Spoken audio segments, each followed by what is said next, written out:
menyatakan bahwa pertolongan dan kasih setia Tuhan dia alami dan dia rasakan. Dia mengalami satu keadaan yang dia kewalahan karena tidak ada yang menolong. Dia dalam kesesakan, bagaimana tidak, dia sedang dikejar-kejar musuh untuk dibunuh ketika dia menulis ini. Di dalam sebuah gua sebagai orang pelarian, mengalami satu kesesakan jiwa karena dikejar-kejar, saudara. Kesulitan yang dialami, dia mencurahkan kepada Tuhan semua kesesakan yang dia alami pada waktu itu. Sekalipun pada masa itu, pada waktu dia mengalami itu, bahkan tidak ada satupun yang menolong. Tetapi Daud menemukan bahwa Tuhan menjadi pertolongan, Tuhan menjadi keselamatan dan perlindungannya. Bahkan dia katakan Tuhan menjadi bagiannya. Demikian orang percaya hari-hari ini. Saya mau katakan seperti ini, kesempitan atau kesesakan hidup yang kita alami dapat menjadi alat di tangan Tuhan untuk membuat kita bisa menyelami kebesaran kasih setia Tuhan. Dan ini harus menjadi satu kekuatan di hati kita bahwa Tuhan tidak meninggalkan kita. Orang percaya tidak perlu sempit hati walaupun mengalami kesempitan hidup. Saudara, pengalaman Daud menjadi bukti bahwa kasih setia Tuhan dapat diandalkan. Kita harus melihat bukti nyata bahwa Tuhan bisa kita andalkan dalam hidup kita. Berulang-ulang kali Tuhan menolong kita, menyembuhkan kita, membebaskan kita, meluputkan kita.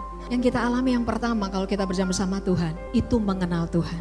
Dalam kesempitan ada kesempatan untuk mengenal Tuhan. Di dalam kesempitan ini kita dibawa untuk mengenal karakter Tuhan. Bahwa Tuhan itu adalah Allah yang baik meskipun keadaan sedang tidak baik-baik saja. Justru di kesempitan ini kita bisa mengalami bagaimana hubungan kita dengan Tuhan makin dalam, makin luar biasa.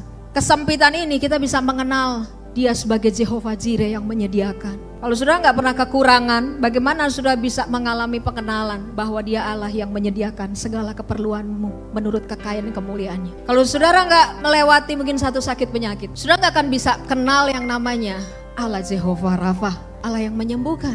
Kita bisa mengenal Tuhan di masa-masa sulit seperti itu. Yang kedua, saudara, Tuhan pakai kesempitan, kesesakan hidup kita untuk supaya kita naik level, saudara. Untuk supaya kita bertumbuh makin dewasa dalam kekristenan kita. Tuhan sedang membangun satu karakter ilahi, kesabaran, ketekunan, kesetiaan, penguasaan diri, dan kasih. Jadikan kesempitan yang kita alami hari-hari ini untuk pengembangan karakter kita. Tujuan Tuhan dalam hidup orang percaya bukan kenyamanan hidup, tetapi pengembangan karakter menjadi serupa seperti Kristus. Kita harus memperkuat kepercayaan kita pada Tuhan. Itulah kenapa penting membaca firman dan berdoa saat teduh tiap hari. Yang ketiga, jangan mau dikuasai perasaan, tapi perintahkan jiwa kita untuk memuji Tuhan. Waktu saudara memuji Tuhan, suasana hati saudara akan berubah. Saudara dalam tekanan, kesesakan, dengar pujian, ikut memuji, menyembah, itu pasti ada hal supranatural terjadi dalam batin. Mungkin keadaan belum berubah, tapi hati saudara kok ada damai sejahtera. Perintahkan jiwa kita, hei, pujilah Tuhan. Kita akan menemukan kesempatan di tengah-tengah kesempitan hidup kita.